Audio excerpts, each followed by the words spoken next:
ಶುಭೋದಯ, ಎಲ್ಲರಿಗೂ ಶುಭೋದಯ.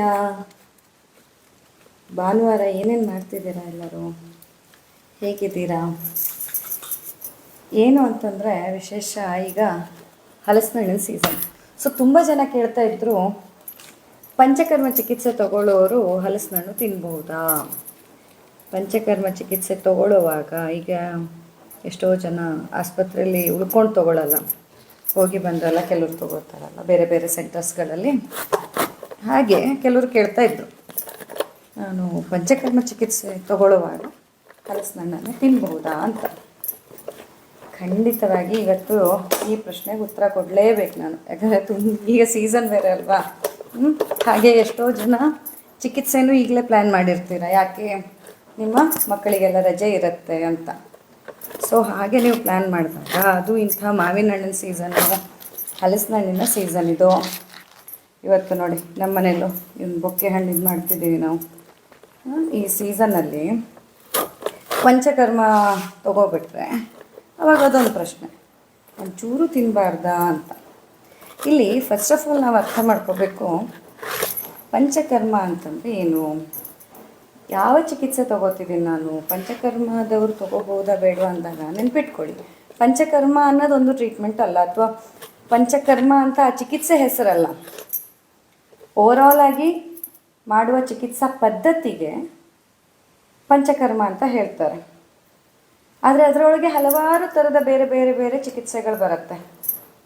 ವಮನ, ವಿರೇಚನ, ಬಸ್ತಿ, ನಸ್ಯ, ರಕ್ತಮೋಕ್ಷಣ, ಹೀಗೆ ಹಲವಾರು ಥರದ ಚಿಕಿತ್ಸೆಗಳು ಆ ಪಂಚಕರ್ಮದಲ್ಲಿ ಬರುತ್ತೆ.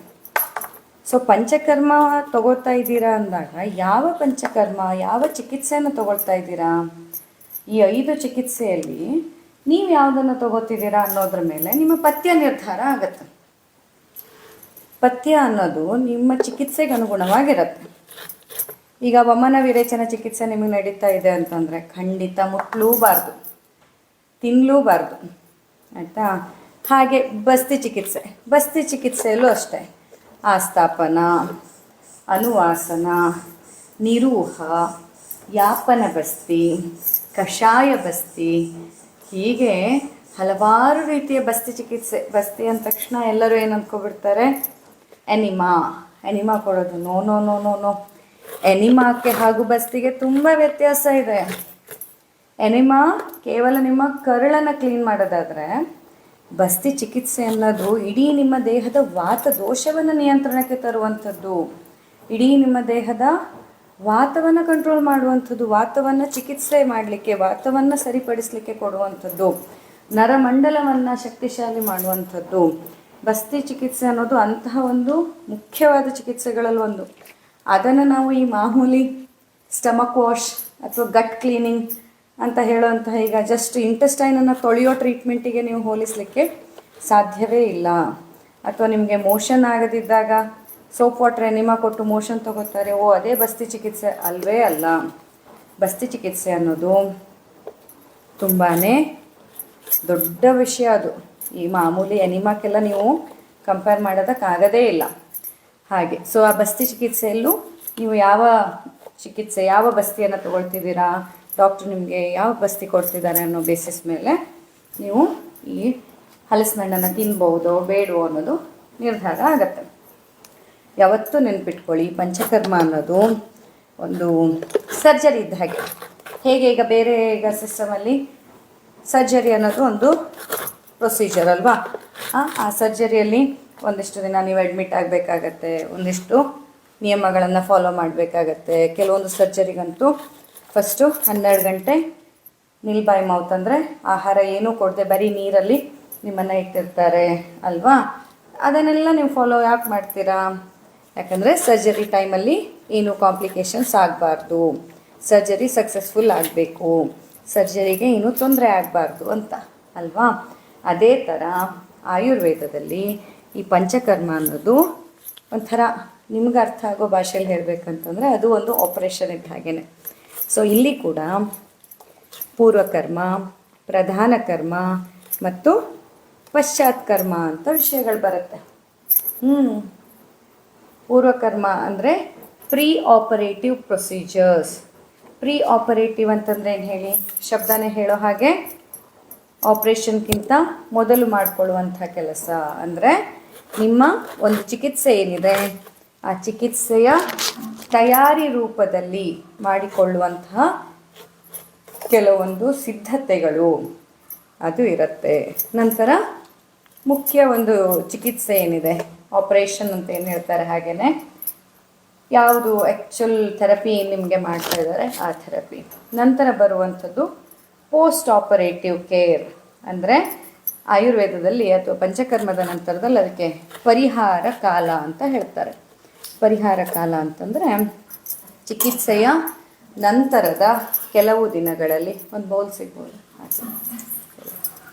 ಚಿಕಿತ್ಸೆಯ ನಂತರದಲ್ಲಿ ಕೆಲವು ದಿನಗಳ ಕಾಲ ನೀವು ಪಾಲನೆ ಮಾಡಬೇಕಾದಂತಹ ರೂಲ್ಸ್ ಆ್ಯಂಡ್ ರೆಗ್ಯುಲೇಷನ್ಸ್ ಏನಿದೆ ಅದನ್ನು ಪೋಸ್ಟ್ ಆಪರೇಟಿವ್ ಕೇರ್ ಅಂತ ಹೇಳ್ತಾರೆ. ಪೂರ್ವಕರ್ಮ, ಪ್ರಧಾನ ಕರ್ಮ ಹಾಗೂ ಪಶ್ಚಾತ್ಕರ್ಮ.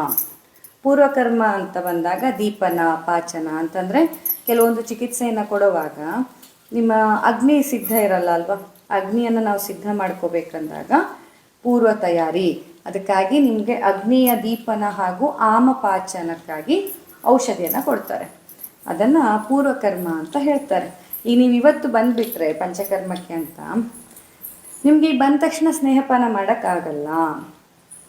ಬಂದ ತಕ್ಷಣದಲ್ಲಿ ನಿಮಗೆ ಸ್ನೇಹಪಾನ ಕೊಡಲೂಬಾರ್ದು. ಯಾಕೆ ನೋಡಿ, ಈಗ ಆಲ್ರೆಡಿ ಏನಾದರೂ ಒಂದು ಸಮಸ್ಯೆ ಇರುತ್ತೆ, ಅದರಲ್ಲೂ ಈಗ ವಿರೇಚನ ಕೊಡ್ತಿದ್ದೀವಿ ಅಂತಂದರೆ ಎಕ್ಸಾಂಪಲ್, ವಿರೇಚನ ಕೊಡುವಾಗ ಹೆಚ್ಚಿನದವರಲ್ಲಿ ಒಂದು ಪಿತ್ತಜ ದೃಷ್ಟಿ ಇದ್ದಾಗ, ಪಿತ್ತ ಸಂಬಂಧಿ ಕಾಯಿಲೆಗಳಿದ್ದಾಗ ವಿರೇಚನವನ್ನು ಆಯ್ಕೆ ಮಾಡಿಕೊಳ್ಳುವಂಥದ್ದು ಅಲ್ವಾ. ಈಗಾಗಲೇ ನಿಮ್ಮಲ್ಲಿ ಪಿತ್ತಜ ಸಂಬಂಧಿ ಸಮಸ್ಯೆ ಇದೆ, ಅಂಥದ್ರಲ್ಲಿ ನಾನು ಸೀದಾ ನಿಮಗೆ ಸ್ನೇಹಪಾನ ಅಂತ 30 ml ತುಪ್ಪ ಕುಡಿಸ್ಬಿಟ್ರೆ ಏನಾಗುತ್ತೆ, ದೇಹಕ್ಕೆ ಅಷ್ಟು ಫ್ಯಾಟ್ ಮಾಲಿಕ್ಯೂಲ್ಸನ್ನು ಒಮ್ಮೆಗೆ ಡೈಜೆಸ್ಟ್ ಮಾಡ್ಕೊಳ್ಳೋದು ಕಷ್ಟ ಆಗತ್ತೆ. ಅದನ್ನು ಡೈಜೆಸ್ಟ್ ಮಾಡ್ಕೊಳ್ಳೋಕೆ ಆಗಲ್ಲ. ಆಗ ಸ್ನೇಹ ಅಜೀರ್ಣ ಲಕ್ಷಣಗಳಾಗತ್ತೆ. ಅಂದರೆ ಸ್ನೇಹ ಅಂತಂದರೆ ನೀವು ತೊಗೊಂಡಿರುವಂಥ ಔಷಧಿಗಳು, ಆ ಔಷಧಿ ಜೀರ್ಣ ಆಗಿ ನಿಮಗೇನು ವಿರೇಚನಕ್ಕೆ ಅಂತ ತಯಾರಿ ಏನು ಮಾಡ್ಕೊಳ್ಳೋಕ್ಕೆ ತುಪ್ಪ ಕೊಟ್ಟಿರ್ತಾರೋ ಅದರಿಂದ ವಿರೇಚನದ ತಯಾರಿ ಆಗೋ ಬದಲು ಹೊಸದಾದ ಅಜೀರ್ಣ ರೋಗ ಉಂಟಾಗತ್ತೆ. ಸ್ನೇಹ ಅಜೀರ್ಣ ಲಕ್ಷಣ. ಹಾಗಾಗಿ ಏನು ಮಾಡಬೇಕು, ಮೊದಲು ಬಂದ ತಕ್ಷಣ ದೀಪನ ಪಾಚನ ಶುರು ಮಾಡಬೇಕು. ದೀಪನ ಪಾಚನ ಅಂತಂದರೆ ಅಗ್ನಿ ದೀಪನ, ನಿಮ್ಮ ಅಗ್ನಿಯನ್ನು ನಾವು ದೀಪನಗೊಳಿಸ್ಬೇಕು, ಇನ್ನಷ್ಟು ಸ್ಟ್ರಾಂಗ್ ಮಾಡ್ಕೋಬೇಕು. ಮುಂದೆ ಬರುವಂತಹ ಸ್ನೇಹಪಾನದ ದಿನದಲ್ಲಿ ಕೊಡುವಂತಹ ಆ ಹೆವಿ ಫ್ಯಾಟ್ ಮಾಲಿಕ್ಯೂಲ್ ಏನಿದೆ ಅದನ್ನು ಜೀರ್ಣ ಮಾಡ್ಕೊಳ್ಳಿಕ್ಕೆ ನಿಮ್ಮ ದೇಹವನ್ನು ಅಗ್ನಿದೀಪನ ಔಷಧಿ ಕಷಾಯಗಳನ್ನೆಲ್ಲ ಕೊಟ್ಟು ರೆಡಿ ಮಾಡ್ಕೋಬೇಕು. ನಂತರ ಆಮಪಾಚನ. ಆಮಪಾಚನ ಅಂತಂದ್ರೇನು ನೋಡಿ, ಹೆಚ್ಚಿನದಾಗಿ ಈಗ ನೀವು ಇಲ್ಲಿ ಬರುವಾಗ ಅಥವಾ ಎಲ್ಲಾದರೂ ಹೋಗುವಾಗ, ನಂತರ ಟ್ರೀಟ್ಮೆಂಟ್ ಇದೆ ಅದಿದೆ ಅಂತ ಹೋಗುವಾಗ ಹೋಟೆಲಲ್ಲಿ ತಿಂದಿರ್ತೀರಾ, ಅಥವಾ ಮನೇಲಿ ಏನೋ ಜಸ್ಟ್ ಫಂಕ್ಷನ್ ಮುಗಿಸಿ ಬಂದಿರ್ತೀರಾ, ಅಥವಾ ಏನೂ ಫಂಕ್ಷನ್ ಇಲ್ಲದೆ ಇದ್ದರೂ ಈಗ ಮನುಷ್ಯ ಏನು ತಿನ್ನೋದು ಜಾಸ್ತಿನೇ ಇದೆ. ಸೊ ನಿಮ್ಮ ಆಹಾರ ಪದ್ಧತಿಯಿಂದಾಗಿ ಆಮ ಉತ್ಪತ್ತಿ ಆಗಿರುತ್ತೆ ದೇಹದಲ್ಲಿ. ಸೊ ಆ ಆಮ ಪಾಚನ ಆಗಬೇಕಲ್ವಾ, ಆ ಆಮವನ್ನು ಪಾಚನ ಮಾಡದೆ ಈ ಒಂದು ಶೋಧನ ಮಾಡೋದು ಹೇಗೆ, ದೇಹವನ್ನು ಶುದ್ಧಿ ಮಾಡೋದು ಹೇಗೆ, ಹಳೆಯದೆಲ್ಲ ಅನ್ಡೈಜೆಸ್ಟೆಡ್ ಫುಡ್ ಮಟೀರಿಯಲ್ ಏನಿದೆ ಅದು ಪ್ರಾಪರಾಗಿ ಜೀರ್ಣ ಆಗಬೇಕಲ್ವಾ, ಅದು ಪ್ರಾಪರಾಗಿ ಯಾವುದೇ ಟಾಕ್ಸಿನ್ಸ್ಗಳು ದೇಹದಲ್ಲಿ ಉಳ್ಕೊಳ್ಳದೆ ಇರೋ ಹಾಗೆ ಆಗಬೇಕಲ್ವಾ, ಅದಕ್ಕಾಗಿ ಆಮಪಾಚನ. ಸೊ ಅಗ್ನಿದೀಪನ ಹಾಗೂ ಆಮಪಾಚನವನ್ನು ಕೊಟ್ಕೊಳ್ಳುವಂಥದ್ದು ಪ್ರಿಪರೇಟರಿ ಪ್ರೊಸೀಜರ್ಸ್, ಪೂರ್ವ ತಯಾರಿ. ನಿಮ್ಮ ಪಂಚಕರ್ಮ ಚಿಕಿತ್ಸೆಗೆ ನಿಮ್ಮ ದೇಹವನ್ನು ತಯಾರಿಗೊಳಿಸಿಕೊಳ್ಳುವಂಥದ್ದು ಪೂರ್ವ ತಯಾರಿ ಆಗಿರುತ್ತೆ. ಪ್ರಧಾನ ಕರ್ಮ ಅಂತಂದಾಗ ಮುಖ್ಯವಾದ ಏನು ಥೆರಪಿ ಅಂತ ಸ್ಟಾರ್ಟ್ ಆಗುತ್ತೆ ನಿಮಗೆ, ಅದು ಪ್ರಧಾನ ಕರ್ಮದಲ್ಲಿ ಬರುತ್ತೆ. ನಂತರ ಬರುವಂಥದ್ದು ಈಗ ನೋಡಿ, ಈಗಿಲ್ಲಿ ಹೇಗೆ ಈ ಪೂರ್ವ ತಯಾರಿ ಎಷ್ಟು ಇಂಪಾರ್ಟೆಂಟ್ ಅಂತಂದರೆ, ಇಲ್ಲಿ ಈಗ ನೋಡಿ ಹಲಸಿನ ತೊಳೆಯನ್ನು ಬಿಡಿಸುವಾಗ ಈ ಕೈಗೆ ಎಣ್ಣೆ ಹಚ್ಚೋದು ಎಷ್ಟು ಇಂಪಾರ್ಟೆಂಟ್. ಯಾಕೆ ಎಣ್ಣೆಯನ್ನು ಹಚ್ತಾ ಇದ್ದೀವಿ, ಇದರಲ್ಲಿರುವಂತಹ ಮೇಣ ನನ್ನ ಕೈಗೆ ಅಂಟ್ಕೊಳ್ಬಾರ್ದು ಅನ್ನೋ ಕಾರಣಕ್ಕೆ ಹಚ್ಚುವಂಥದ್ದಲ್ವ. ಅದೇ ರೀತಿಯಲ್ಲಿ ಸ್ನೇಹಪಾನ ಮಾಡುವಂಥದ್ದು ಅಥವಾ ದೀಪನ ಪಾಚನ ಔಷಧಿಯನ್ನು ನಿಮಗೆ ಕೊಡೋದು ಯಾಕೆ ಅಂತಂದರೆ, ಏನು ಈ ಚಿಕಿತ್ಸೆ ತಗೊಳ್ತಿದ್ದೀರಾ ಅಲ್ವಾ, ಆ ಚಿಕಿತ್ಸೆ ತೆಗೆದುಕೊಳ್ಳುವ ಸಮಯದಲ್ಲಿ ನಾವು ಉಪಯೋಗಿಸುವಂತಹ ತೀಕ್ಷ್ಣ ಔಷಧಿಗಳು ನಿಮ್ಮ ದೇಹದ ಅಂಗಾಂಗಕ್ಕೆ ತೊಂದರೆಯನ್ನು ಉಂಟು ಮಾಡಬಾರ್ದು. ಯಾಕಂದರೆ ಡಿಟಾಕ್ಸಿಫಿಕೇಷನ್ ಅನ್ನೋದು ಇವಾಗ ಒಂದು ಫ್ಯಾಷನೇಬಲ್ ಟರ್ಮ್ ಆಗಿಬಿಟ್ಟಿದೆ. ಯಾರು ಕೇಳಿದ್ರು ಡಿಟಾಕ್ಸ್ ಅಂತ ಹೇಳ್ತಿರ್ತಾರೆ. ಮನೆಯಲ್ಲೂ ನಿಮ್ಮಷ್ಟಕ್ಕೆ ನೀವೇ ಡಿಟಾಕ್ಸ್ ಮಾಡ್ಕೊಳ್ಳೋರು ಜಾಸ್ತಿ ಆಗಿಬಿಟ್ಟಿದ್ದೀರಾ ಅಲ್ವಾ. ಆದರೆ ಈ ಡಿಟಾಕ್ಸ್ ಅಂದಾಗ ಏನು ಮಾಡೋದು, ಅದರಲ್ಲಿ ಟಾಕ್ಸಿನ್ಸ್ಗಳನ್ನು ತೆಗೆಯುವಂಥದ್ದು. ಆಯಿತು, ಟಾಕ್ಸಿನ್ಸ್ಗಳನ್ನು ಎಲ್ಲಿಂದ ತೆಗಿತಿದ್ದೀರಾ? ನಿಮ್ಮ ದೇಹದಿಂದ ತಾನೇ. ಸೊ ನಿಮ್ಮ ದೇಹಕ್ಕೆ ಅಂಟಿಕೊಂಡಿರುವ ಈ ಟಾಕ್ಸಿನ್ಸ್ಗಳನ್ನು ತೆಗೆಯುವ ಭರದಲ್ಲಿ ಆ ದೇಹದ ಅಂಗಾಂಗಗಳು ಡ್ಯಾಮೇಜ್ ಆದರೆ ಹೇಗೆ ನೋಡಿ. ಈಗ ಒಂದು ಬಟ್ಟೆಯಿಂದ ಕಲೆ ಆಗಿದೆ, ಬಟ್ಟೆಗೆ ಆ ಬಟ್ಟೆಯಿಂದ ಕಲೆಯನ್ನು ತೆಗಿಬೇಕಂದಾಗ ಎಷ್ಟು ಕೇರ್ಫುಲ್ಲಾಗಿ ನಾವು ತೆಗಿಬೇಕು. ಒಂದು ಹೊಸ ರೇಷ್ಮೆ ಸೀರೆ ಇದೆ, ಅದ್ರ ಮೇಲೆ ಮಾವಿನ ಹಣ್ಣು ತಿನ್ನುವಾಗ ಚೆಲ್ಲಿ ಹೋಯಿತು, ಮಾವಿನ ಹಣ್ಣಿನ ಕಲೆ ಆಯಿತು. ಈಗ ಅದನ್ನು ನಾನು ತೆಗಿಬೇಕು ಅಂದಾಗ ನಾನು ಎಷ್ಟು ಕಾಳಜಿಯಿಂದ ಅದನ್ನ ತೆಗಿತೀನಿ. ಯಾಕೆಂದರೆ ಆ ಕಲೆಯನ್ನು ತೆಗೆಯೋದು ಎಷ್ಟು ಇಂಪಾರ್ಟೆಂಟೋ ಅದರಷ್ಟೇ ಮುಖ್ಯವಾದದೇನು, ನನ್ನ ಸೀರೆಯೂ ಹಾಳಾಗಬಾರ್ದು. ಅಬ್ಬಬ್ಬಾ, ಕಾಸ್ಟ್ಲಿ ರೇಷ್ಮೆ ಸೀರೆನೂ ಹಾಳಾಗಬಾರ್ದು. ಕಲೆ ಇದ್ದರೂ ಪರವಾಗಿಲ್ಲ, ಆದರೆ ಸೀರೆ ಹಾಳಾಗಬಾರ್ದು ಅಲ್ವಾ. ಅದೇ ಥರ ನಮ್ಮ ದೇಹದಲ್ಲಿ ಡಿಟಾಕ್ಸಿಫಿಕೇಷನ್ ಅಂತ ಮಾಡಿದಾಗ ಅಲ್ಲಿ ಟಾಕ್ಸಿನ್ಸ್ಗಳನ್ನು ಹೊರತೆಗೆಯೋದು ಎಷ್ಟು ಮುಖ್ಯವೋ ಅಷ್ಟೇ ಮುಖ್ಯ ನಿಮ್ಮ ದೇಹದ ಅಂಗಾಂಗಗಳಿಗೆ ಡ್ಯಾಮೇಜ್ ಆಗದೇ ಇರೋ ಹಾಗೆ ಕಾಪಾಡೋದು ಕೂಡ ಆಗಿರುತ್ತೆ. ಗೊತ್ತಾಯ್ತಾ? ಅದಕ್ಕಾಗಿ ಈ ಪೂರ್ವ ತಯಾರಿ ಅನ್ನೋದು ಬೇಕೇ ಬೇಕು. ಏನಾದರೂ ಪ್ರಶ್ನೆಗಳಿದೆಯಾ? ಪಂಚಕರ್ಮದಲ್ಲಿ ಅಥವಾ ಪ್ರಧಾನ ಕರ್ಮ ಅಂತ ಬಂದಾಗ ಚಿಕಿತ್ಸೆ ಏನು ನಡೀತಾ ಇದೆಯೋ ಆ ಚಿಕಿತ್ಸಾ ಪದ್ಧತಿಗಳನ್ನು ಪ್ರಧಾನ ಕರ್ಮ ಅಂತ ಹೇಳುವಂಥದ್ದು. ನಂತರ ಪಶ್ಚಾತ್ ಕರ್ಮದಲ್ಲಿ ಚಿಕಿತ್ಸೆ ಮುಗಿದ ಮೇಲೆ ಒಂದಿಷ್ಟು ಕಾಳಜಿಯನ್ನು ನೀವೇನು ತೆಗೆದುಕೊಳ್ಳೋದಿರುತ್ತೆ ಅದನ್ನು ಪಶ್ಚಾತ್ ಕರ್ಮ ಅಂತ ಹೇಳ್ತಾರೆ. ಇದು 2-3 ರೀತಿಯಲ್ಲಿರುತ್ತೆ. ಒಂದು ದಿನಚರಿಯಲ್ಲಿ ಏನೇನು ಬದಲಾವಣೆ, ಇನ್ನೊಂದು ಆಹಾರ ಪದ್ಧತಿಯಲ್ಲಿ, ಇನ್ನೊಂದು ಔಷಧಿಯ ರೀತಿಯಲ್ಲಿ ಮಾಡಿಕೊಳ್ಳುವಂಥ ಬದಲಾವಣೆ. ಈ ಪಶ್ಚಾತ್ಕರ್ಮ ಅನ್ನೋದು ಚಿಕಿತ್ಸೆಯ ನಂತರದ ಕೆಲವೊಂದಿಷ್ಟು ದಿನ ಅಂತ ರೂಲ್ಸ್ ಇರುತ್ತೆ. ಅದು ಕೂಡ ಚಿಕಿತ್ಸೆ ಯಾವುದು ತೊಗೊಂಡಿದ್ದೀರಾ ಅನ್ನೋದ್ರ ಮೇಲೆ ವೇರಿ ಆಗ್ತಾ ಹೋಗುತ್ತೆ. ಎಷ್ಟೋ ಜನಕ್ಕೆ ಪಂಚಕರ್ಮ ಅಂತಂದರೆ ಏನಂತಾನೆ ಗೊತ್ತಿಲ್ಲ, ಅಂದರೆ ಎಕ್ಸಾಕ್ಟ್ಲಿ ಏನೇನಿರುತ್ತೆ ಒಳಗೆ ಅಂತ ಗೊತ್ತಿಲ್ಲ. ಒಟ್ಟು ಪಂಚಕರ್ಮ ಅಂತ ಕೇಳಿರ್ತಾರೆ ಬಿಟ್ಟರೆ ಎಕ್ಸಾಕ್ಟ್ಲಿ ಪಂಚಕರ್ಮ ಅನ್ನೋದೇ ಒಂದು ಥೆರಪಿ ಹೆಸರಾ, ಅಥವಾ ಪಂಚಕರ್ಮದೊಳಗೆ ಮತ್ತು ಬೇರೆ ಬೇರೆ ಮೊಡಾಲಿಟೀಸ್ ಇರುತ್ತಾ, ಎಲ್ಲರಿಗೂ ಎಲ್ಲ ಥೆರಪಿ. ಈಗ ನೀವೇನಾದರೂ ಇಲ್ಲಿ ಚಿಕಿತ್ಸೆಗೆ ಅಂತ ಬಂದರೆ ನೀವು ಬಂದಾಗಲೇ ನಿಮಗೆ 5 ಥೆರಪೀಸ್ ಮಾಡೋಕ್ಕಾಗತ್ತಾ? ನಿನ್ನೆ ಒಬ್ಬರ ಹತ್ರ ನಾನು ಆನ್ಲೈನ್ ಕನ್ಸಲ್ಟೇಷನ್ ಮಾಡ್ತಾ ಇದ್ದೆ. ಅವ್ರು ಹೇಳಿದರು, ಮೇಡಮ್ ನಂದು ಲಾಸ್ಟ್ ವೀಕ್ ಅಷ್ಟೇ ವಮನ ಆಯಿತು ಅಂತ ಹೇಳಿದರು. ಹೌದಾ ಸರ್, ಓಕೆ, ಹೇಗಾಯಿತು, ಎಷ್ಟು ಬೇಗ ಆಯಿತು, ಯಾವ ಥರ ಏನು ತೊಗೊಂಡಿದ್ರಿ ಅಂತೆಲ್ಲ ಕೇಳ್ತಾ ಹೋದಾಗ ನನಗೇನು ಆಶ್ಚರ್ಯ ಆಯಿತು ಅಂತಂದರೆ, ಅವರು 5 ದಿನ ತುಪ್ಪ ಕುಡ್ದಿದ್ದಾರೆ, 5 ದಿನ ಮಸಾಜ್ ಮಾಡಿದ್ದಾರೆ.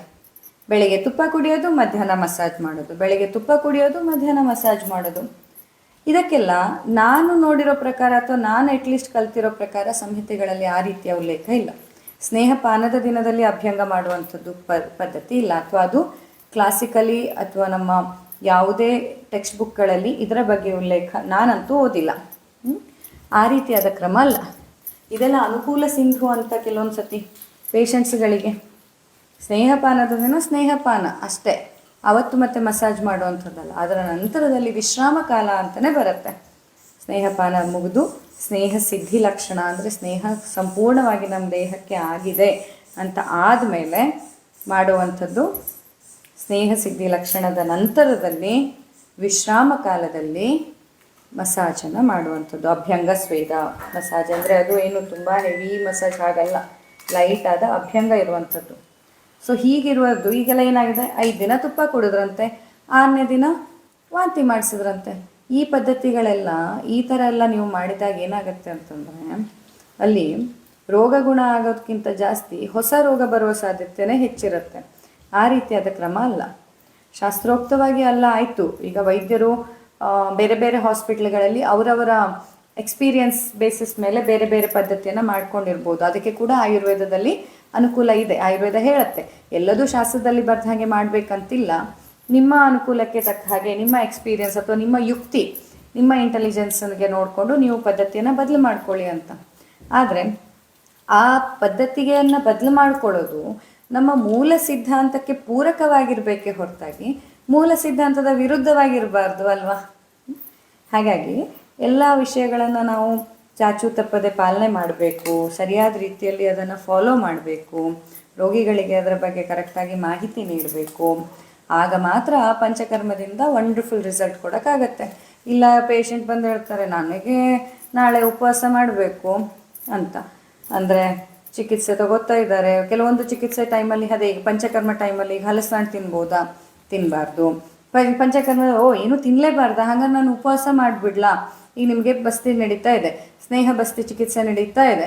ನೀವು ಹೇಳ್ತೀರಾ ನನಗೆ ಇವತ್ತು ಉಪವಾಸ, ನಾನು ಏನೂ ತಿನ್ನಲ್ಲ. ಮತ್ತು ಒಳ್ಳೆಯದಲ್ಲ, ಉಪವಾಸ ಒಳ್ಳೆಯದಲ್ಲ. ಮತ್ತು ಪಂಚಕರ್ಮದಲ್ಲಿ ಹೇಗೂ ಉಪವಾಸ ಮಾಡಬೇಕಂತಲ್ಲ, ಒಳ್ಳೆಯದಲ್ಲ, ನಾನು ಮಾಡಲಾ ಅಂತ ಕೆಲವರು ಕೇಳ್ತಾರೆ. ಹಾಗಿರಲ್ಲ. ಯಾರು ಹೇಳಿದ್ದು ನಿಮಗೆ ಪಂಚಕರ್ಮ ಅಂದರೆ ಉಪವಾಸ ಅಥವಾ ಪಂಚಕರ್ಮದಲ್ಲಿ ಉಪವಾಸ ಮಾಡಬೇಕಂತ ಯಾರು ಹೇಳಿದ್ದು? ಆ ರೀತಿ ಅಲ್ಲ. ಪಂಚಕರ್ಮದ ಟೈಮಲ್ಲಿ ಅತಿಯಾದ ಆಹಾರ ಸೇವನೆಯೂ ಒಳ್ಳೆಯದಲ್ಲ. ಅತಿಯಾದ ತರಕಾರಿ, ಅತಿಯಾಗಿ ಹಸಿ ತರಕಾರಿಯನ್ನು ತಿಂದು ಪಂಚಕರ್ಮ ಮಾಡಿಸ್ಕೊಳ್ಳೋದು ಒಳ್ಳೆಯದಲ್ಲ. ಪಂಚಕರ್ಮದ ಸಮಯದಲ್ಲಿ ಸರಳವಾಗಿ ಬೇಯಿಸಿದ ಸರಳ ಆಹಾರ ತಿನ್ನಬೇಕು. ಹಸಿ ತರಕಾರಿ ಸಲಾಡ್ ತಿಂದು ಪಂಚಕರ್ಮ ಮಾಡಿಸ್ಕೋಬೋದಾ? ಇಲ್ಲ, ಒಳ್ಳೆಯದಲ್ಲ, ಆ ರೀತಿ ಮಾಡಿಸ್ಕೋಬಾರ್ದು. ಬೇಯಿಸಿದ ಆಹಾರದ ಜೊತೆಯಲ್ಲಿ ಸರಳವಾದ ಆಹಾರ, ಮಿತವಾದ ಆಹಾರವನ್ನು ಸೇವನೆ ಮಾಡಿ ಪಂಚಕರ್ಮವನ್ನು ಮಾಡಿಸ್ಕೋಬೇಕು. ಪಂಚಕರ್ಮದ ಟೈಮಲ್ಲಿ ಉಪವಾಸ ಮಾಡಬಹುದಾ? ಇಲ್ಲ.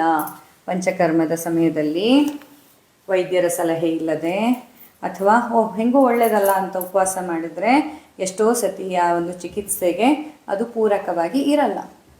ಹಾಗಾಗಿ ಕೆಲವೊಂದಿಷ್ಟು ಮಿತ್ಗಳು ತುಂಬ ಜನ ಆ ಒಂದು ತಪ್ಪು ಕಲ್ಪನೆಯನ್ನು ಪಂಚಕರ್ಮದ ಬಗ್ಗೆ ತಾನಾಗೇ ಅಂದ್ಕೊಬಿಟ್ಟಿರ್ತಾರೆ. ನಿಮ್ಮಲ್ಲಿ ಏನೇನು ಭಾವನೆ ಇದೆ? ನಿಮ್ಮ ಅಂಡರ್ಸ್ಟ್ಯಾಂಡಿಂಗ್ ಪ್ರಕಾರ ಪಂಚಕರ್ಮ ಅಂತಂದರೆ ಏನು ಹೇಳಿ ನೋಡೋಣ. ಏನು ಪ್ರಶ್ನೆಗಳಿದೆಯಾ? ಸೊ ಏನು ಪಂಚಕರ್ಮ ಅಂದರೆ ಏನಂತ ಅಂದ್ಕೊಂಡಿದ್ದೀರಾ? ಯಾವ ರೀತಿಯಲ್ಲಿ ಪಂಚಕರ್ಮದಲ್ಲಿ ನೀವು ಪಾಲನೆ ಮಾಡಬೇಕು ಅನ್ನೋದು ವೈದ್ಯರು ನಿರ್ಧಾರ ಮಾಡಬೇಕು, ನೀವೇ ನಿರ್ಧಾರ ಮಾಡುವಂಥದ್ದಲ್ಲ.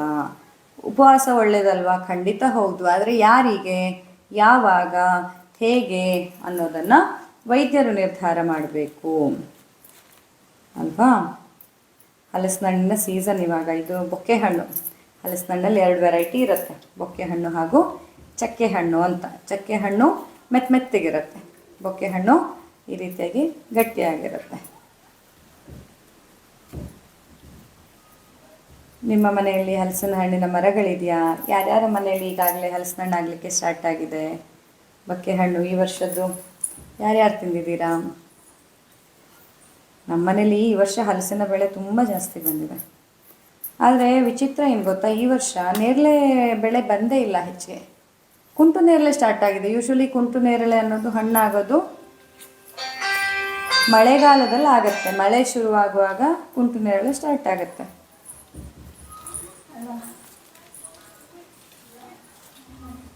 ಮಧುಶ್ರವನ್ ಕರ್ಕೋಬಾ.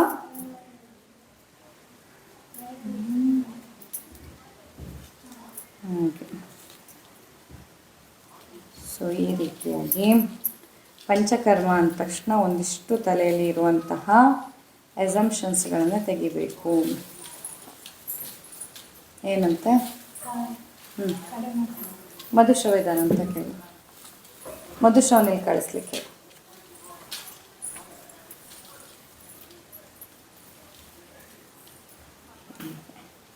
ಇದರಲ್ಲಿ ನೋಡಿ, ಹಲಸಿನ ಹಣ್ಣಲ್ಲಿ ಈ ಸಾರೆ ಬಳಕೆ ಆಗುತ್ತೆ, ಹಣ್ಣು ಬಳಕೆ ಆಗುತ್ತೆ, ಬೀಜ ಬಳಕೆ ಆಗುತ್ತೆ. ಸಾರೆ ಅಂತಂದರೆ ಏನು ಗೊತ್ತಾ? ಈ ಥರ ಈ ಹಣ್ಣಿನ ಮಧ್ಯದಲ್ಲಿ ಸೊಳೆ ಮಧ್ಯೆ ಇದಿರುತ್ತಲ್ವ, ಇದನ್ನು ಸಾರೆ ಅಂತ ಹೇಳ್ತಾರೆ. ಹಾಗೆ ಈ ಸಿಪ್ಪೆ ಇದನ್ನೆಲ್ಲ ಚಿಕ್ಕದಾಗಿ ಹೆಚ್ಚಿ ಸ್ವಲ್ಪ ಬೇಯಿಸಿ ಹಸುಗಳಿಗೆ ಕೊಡಬೇಕು. ನೀವೇನಾದರೂ ಹೌದು, ಇದು ಸಿಟಿಯಲ್ಲಿರೋರಿಗೆ ಹೇಳಲೇಬೇಕು. ಎಷ್ಟೊಂದು ಸತಿ ನೀವು ಮನೆಯಲ್ಲಿ ಹಲಸಿನ ಹಣ್ಣೆಲ್ಲ ತೊಗೊಂಡು ಹೋದರೆ ಅದನ್ನು ನೀವು ತಿಂದ ಮೇಲೆ ನಿಮ್ಮ ಮನೆ ಎದುರು ಬರೋ ಹಸುಗಳಿಗೆ ನೀವು ಹಾಕೋ ಪದ್ಧತಿ ಇರ್ಬೋದಲ್ವ? ಮನೆಯಲ್ಲಿನ ತರಕಾರಿಗಳು ಅಥವಾ ಕಿಚನ್ ವೇಸ್ಟ್ಗಳು ಅಥವಾ ಈ ಥರ ಹಲಸಿನ ಹಣ್ಣಿಂದನ. ಆದರೆ ದಯವಿಟ್ಟು ತುಂಬ ಪ್ರಮಾಣದಲ್ಲಿ ನೀವು ನಿಮ್ಮ ಮನೆ ಹತ್ತಿರ ಬರೋ ಹಸುವಿಗೆ ಅದನ್ನ ಹಾಕ್ತೀರಾ ಅಂತಂದಾಗ ಈ ಥರ ಸೊಳೆಯನ್ನು ತೆಗೆದ ಮೇಲೆ ಇದನ್ನು ಚಿಕ್ಕದಾಗಿ ಹೆಚ್ಚಬೇಕು. ತುಂಬ ಇದೇ ದೊಡ್ಡದನ್ನು ಹೀಗೆ ತಿಂದರೆ ಹಸುವಿಗೆ ಒಮ್ಮೊಮ್ಮೆ ಬ್ಲಾಕ್ ಆಗುತ್ತೆ, ಹೊಟ್ಟೆ ನೋವು ಬರುತ್ತೆ, ಕಷ್ಟ ಆಗುತ್ತೆ ಅದು ಜೀರ್ಣ ಮಾಡ್ಕೊಳ್ಳೋಕ್ಕೆ. ಸೊ ಅದನ್ನ ಚಿಕ್ಕದಾಗಿ ಪೀಸ್ ಮಾಡಿ ಹೆಚ್ಚಿ ನಂತರ ಅದನ್ನು ಬೇಯಿಸಿ ನಂತರ ನೀವು ನಿಮ್ಮ ರೋಡಲ್ಲಿ ಬರುವಂಥ ಹಸುಗಳಿಗೆ ಕೊಡೋದಾದರೂ ದಯವಿಟ್ಟು ಇದೊಂದನ್ನು ನೆನಪಿಟ್ಕೊಳ್ಳಿ. ಹಾಗೆ ಸೀದಾ ಹಸುಗಳಿಗಾಗಿ ಕೊಡಬೇಡಿ, ಒಂಚೂರು ಪ್ರಿಪೇರ್ ಮಾಡ್ಕೊಂಡು ನಂತರ ಕೊಡಿ. ಇದನ್ನು ಚಿಕ್ಕದಾಗಿ ಹೆಚ್ಚಿ ಬೇಯಿಸಿ ನಂತರ ಕೊಡಿ. ಹಳ್ಳಿ ಕಡೆ ಎಲ್ಲ ಆದರೆ ಜನರಿಗೆ ಗೊತ್ತಿರುತ್ತೆ ಇನ್ನು ಹೀಗೆ ಕೊಡಬಾರ್ದು ಅಂತ. ಸೊ ಅವರಲ್ಲಿ ನೋಡಿ ಇಲ್ಲಿ ಮೇಣದ್ದು ಬೇರೆಯೇ ತೆಗಿತಾರೆ, ಇದು ಮಧ್ಯದ್ದು ಗುಂಜು ಅಂತ ಹೇಳ್ತಾರೆ. ಸೊ ಈ ಗುಂಜನ್ನು ಕೊಡಲ್ಲ ದನಕ್ಕೆ, ಈ ಮಧ್ಯದಲ್ಲಿ ಮೇಣದ ಭಾಗ ಇರುತ್ತಲ್ವ ಅದು. ಆಮೇಲೆ ಇದು ಸಿಪ್ಪೆ ಮತ್ತು ಸಾರೆ. ಸೊ ಈ ಸಿಪ್ಪೆ ಮತ್ತು ಸಾರೆಯನ್ನು ಚಿಕ್ಕದಾಗಿ ಹೆಚ್ಚಿ ಅದನ್ನ ಬೇಯಿಸ್ಬಿಟ್ಟು ಕೊಡ್ತಾರೆ. ನಂತರ ಈ ಬೀಜಗಳನ್ನು ಕೊಡೋದಾದರೂ ಅಷ್ಟೇ ಬೇಯಿಸಿಯೇ ಕೊಡಬೇಕು. ಮತ್ತು ಇದನ್ನು ಬೇಯಿಸಿ ನಾವು ಕೂಡ ತಿನ್ಬೋದು, ಮನುಷ್ಯರು ಕೂಡ ಬೀಜವನ್ನು ಬೇಯಿಸಿ ತಿನ್ಬೋದು. ಒಂದು ವಂಡರ್ಫುಲ್ ಪ್ರೋಟೀನ್ ಸೋರ್ಸ್ ಅದು. ಹಾಗೆ ಇನ್ನು ಪಂಚಕರ್ಮದ ಸಮಯದಲ್ಲಿ ಮೊಸರು ತಿನ್ನಬಹುದಾ? ಬೇಡ, ಖಂಡಿತವಾಗಿಯೂ ಬೇಡ. ಪಂಚಕರ್ಮದ ಸಮಯದಲ್ಲಿ ಮೊಸರನ್ನು ತಿನ್ನೋ ಹಾಗಿಲ್ಲ. ಪಂಚಕರ್ಮ ನಡೆಯುವಾಗ ಚಿಕಿತ್ಸೆಯ ಜೊತೆಯಲ್ಲಿ ತಿನ್ನೋ ಹಾಗಿಲ್ಲ.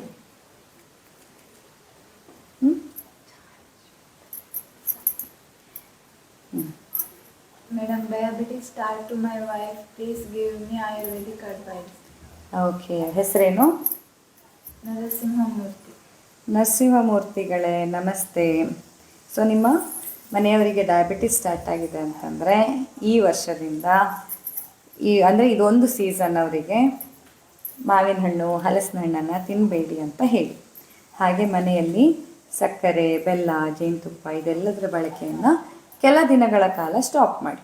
ಜೀವನ ಪೂರ್ತಿ ಅಲ್ಲ, ನೆನ್ಪಿಟ್ಕೊಳ್ಳಿ. ಯಾವುದೇ ಪಥ್ಯ ಆದರೂ ಕೂಡ ಅದು ಜೀವನ ಪೂರ್ತಿ ಎಲ್ಲದನ್ನು ತಿನ್ನೋದು ಬಿಡೋದು ಅಂತಲ್ಲ, ಒಂದೇ ಸರಿ ಆಗೋ ತನಕ ನಾವದನ್ನ ಬಿಡಬೇಕಾಗತ್ತೆ. ಹಾಗೆ ಟೀ ಕಾಫಿ ಕುಡಿಯೋ ರೂಢಿ ಏನಾದರೂ ನಿಮ್ಮ ವೈಫಿಗಿದ್ರೆ ದಯವಿಟ್ಟು ಅದನ್ನು ಸ್ಟಾಪ್ ಮಾಡೋದಕ್ಕೆ ಹೇಳಿ. ಅಷ್ಟೇ ಅಲ್ಲದೆ ಬಿಸ್ಕಿಟ್ಟು, ಬ್ರೆಡ್ಡು, ಬನ್ನು, ಬೇಕರಿಯಿಂದ ಬಂದಂಥ ಇತ್ತೀಚೆಗೆ ಏನಾಗ್ಬಿಟ್ಟಿದೆ ಅಂದರೆ ಚಕ್ಲಿ, ಕೋಡ್ಬಳೆ, ನಿಪ್ಪಟ್ಟು, ಮಿಕ್ಸರ್ಸ್ಗಳು ಇದೆಲ್ಲವನ್ನು ಬೇಕರಿಯಿಂದ ತಂದು ತಿನ್ನೋದು ಜಾಸ್ತಿ ಆಗಿದೆ. ಸೊ ಆ ಥರ ಏನಾದರೂ ಬೇಕರಿಯಿಂದ ತಂದ ಆಹಾರವನ್ನು ತಿನ್ನೋ ಪದ್ಧತಿ ಇದ್ದರೆ, ಬಿಸ್ಕಿಟು ಏನು ಜಾಸ್ತಿ ಹೊರಗಡೆ ತಿನ್ನಲ್ಲ ಅನ್ನೋರು ಕೂಡ ಮನೆಯಲ್ಲಿ ಚಾದ ಜೊತೆ 2 ಬಿಸ್ಕಿಟ್ ತಿಂತಾ ಇರ್ತಾರೆ. ಆ್ಯಂಡ್ ಆ ಬಿಸ್ಕಿಟಲ್ಲಿ ಪಾಮ್ ಆಯಿಲ್ ಇರುತ್ತೆ, ಮೈದಾ ಇರುತ್ತೆ. ಹಾಗಾಗಿ ಯಾವುದೇ ಕಾರಣಕ್ಕೂ ಬಿಸ್ಕಿಟ್ಗಳು, ಬ್ರೆಡ್, ಬನ್, ಟೋಸ್ಟ್ ಅಥವಾ ಮಿಕ್ಸರ್ಸ್ಗಳು, ಚೂಡ್ವಾ, ಚಕ್ಲಿ, ನಿಪ್ಪಟ್ಟು ಇಂಥ ಬೇಕರಿ ಪದಾರ್ಥಗಳನ್ನು ಸೇವನೆ ಮಾಡಬೇಡಿ ಅಂತ ಹೇಳಿ. ಪ್ರತಿನಿತ್ಯ ಮೊಣಕಾಲು ನೋವೇನೂ ಇಲ್ಲ ಅಂತ ಅಂದರೆ ಪ್ರತಿನಿತ್ಯ 1 ಗಂಟೆ ಸ್ವಲ್ಪ ವಾಕ್ ಮಾಡೋದಕ್ಕೆ ಹೇಳಿ, ಫಿಸಿಕಲ್ ಆ್ಯಕ್ಟಿವಿಟಿ ಮಾಡೋದಕ್ಕೆ ಹೇಳಿ.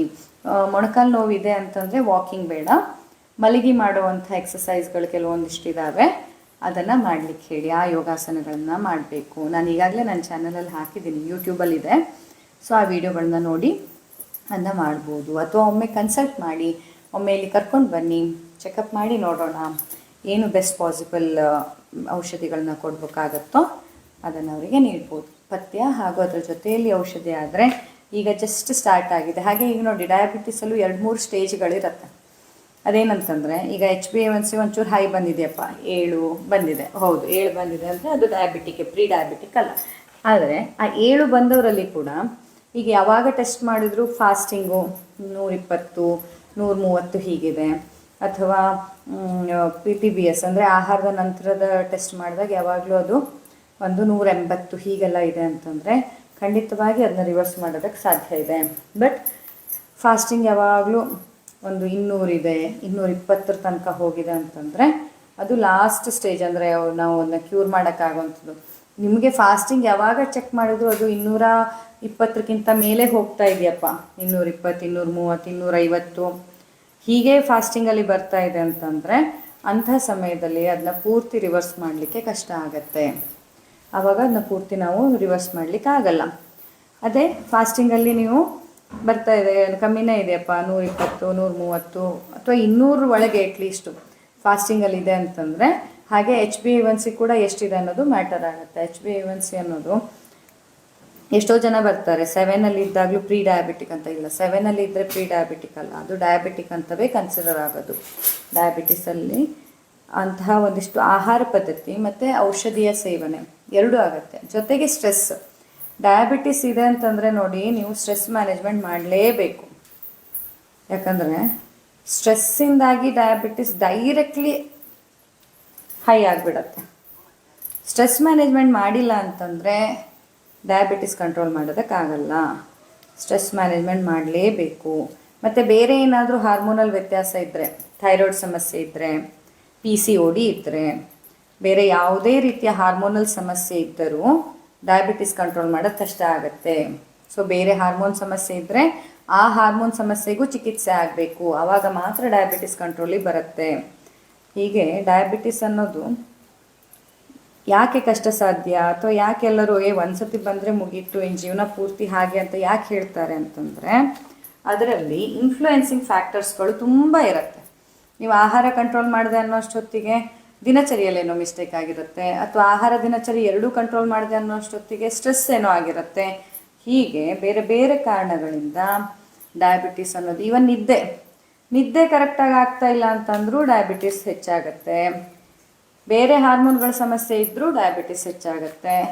ಸೊ ಇಂಥದ್ದೆಲ್ಲ ಕಾರಣ ಇರೋದ್ರಿಂದ ಫ್ಯಾನ್ ಹಚ್ಚೋದು ಆಗುತ್ತೆ. ಮತ್ತೆಂಥ ಪ್ರಶ್ನೆ ಇದೆ? Kind suggestion for varicose veins for my sister. ಹೆಸರೇನು? ವಿಜಯ್ ಆನಂದ್ ಕುಮಾರ್. ವಿಜಯ್ ಅವರೇ ನಮಸ್ಕಾರ. ಸೊ ವೆರಿಕೋಸ್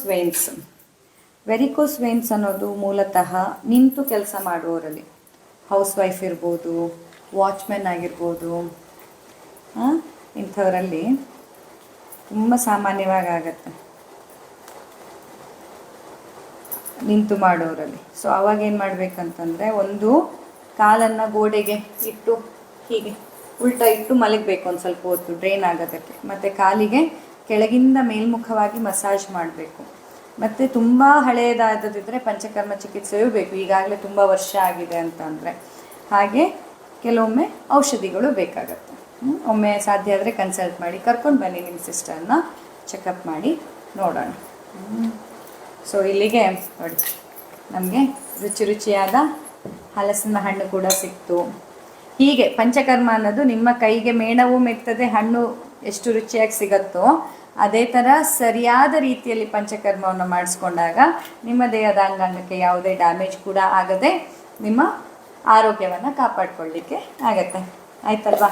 ಇನ್ನೇನು ಮತ್ತೆ ನಿಮ್ಮದೆಲ್ಲ ಸಂಡೇ ಪ್ಲ್ಯಾನ್ ಏನೇನು ಅನ್ನೋದನ್ನು ಈಗಲೇ ಕಮೆಂಟ್ ಮಾಡಿ. ನಾನು ಕೊಟ್ಟಿರೋ ಮಾಹಿತಿ ಇಷ್ಟ ಆಯಿತು ಅಂದರೆ ದಯವಿಟ್ಟು ಇದನ್ನು ನಿಮ್ಮ ಎಲ್ಲ ಸ್ನೇಹಿತರೊಂದಿಗೆ ಶೇರ್ ಮಾಡಲಿಕ್ಕೆ ಮರಿಬೇಡಿ. ಆಗ ಹೆಚ್ಚಿನ ಜನರಿಗೆ ಈ ಮಾಹಿತಿ ಸಿಗಬೇಕು. ಯಾಕೆ ಅಂದರೆ ನಮ್ಮ ಉದ್ದೇಶ ಏನು, ಸ್ವಸ್ಥ ಭಾರತವನ್ನು ನಾವೆಲ್ಲರೂ ಕಟ್ಟಬೇಕು.